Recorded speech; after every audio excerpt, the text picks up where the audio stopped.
This is NewsBreak26 in Southwest New Brunswick. I'm Vicki Hogarth. Here's what's happening in our part of the world. Swallowtail Lighthouse is known across the Maritimes as the gateway to Grand Manan. It's the first thing you see when you arrive on the island and the last thing you see when you leave. Except this summer, the iconic lighthouse looks a little different.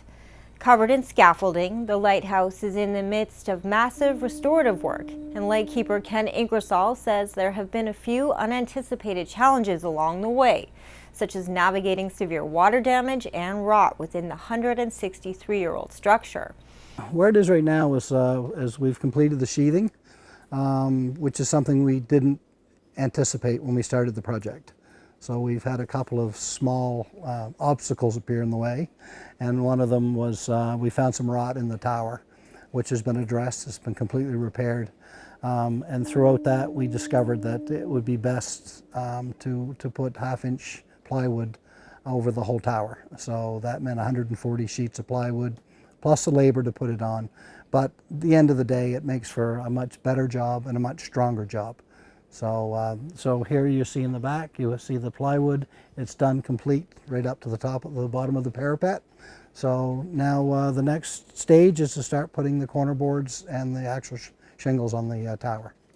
Now in the final stages of restoration, shingle application to the exterior of the lighthouse will take place in September, followed by restoration of the keeper's house. The unexpected obstacles have inevitably led to an increased project cost. The final budget to ensure the structural integrity and historical appearance of the lighthouse and keeper's house is $573,000, which is nearly $100,000 more than originally anticipated. The good news is that all but $30,000 of that has already been raised, thanks to funding from all three levels of government and the generous donations of community groups and members. Not to mention a telethon on CHCO in the spring that raised $55,000 towards restoration. Ingersoll, who co-hosted the telethon, says the success of it speaks to the importance of Swallowtail to islanders and beyond.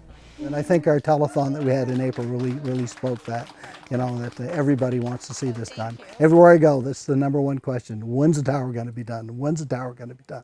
And I understand, and up until really recently, I hadn't really been able to answer that because we kept sort of every corner we'd find a little more rot or we'd find another problem that had to be addressed. But now that that's all done and it's all sheathed, and Atlantic builders can get on with the siding, but I tell everybody the end of September should be the scaffolding should be coming down and to unveil their brand new tower.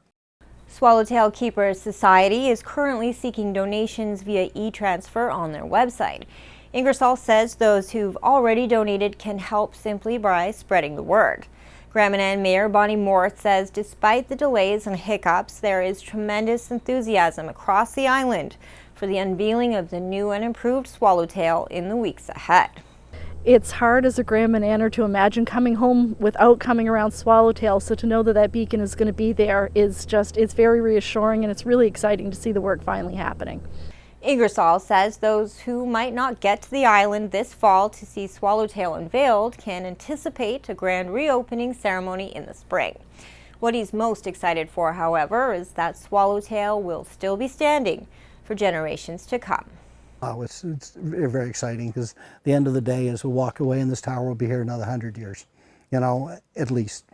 That's all the news I have for you. For more stories, including an update on the status of the dredge debris pilot North Head, follow me, Vicki Hogarth, on Facebook and subscribe for free to CHCO-TV on YouTube. A news and public affairs production of CHCO-TV, New Brunswick's only source for independent community television.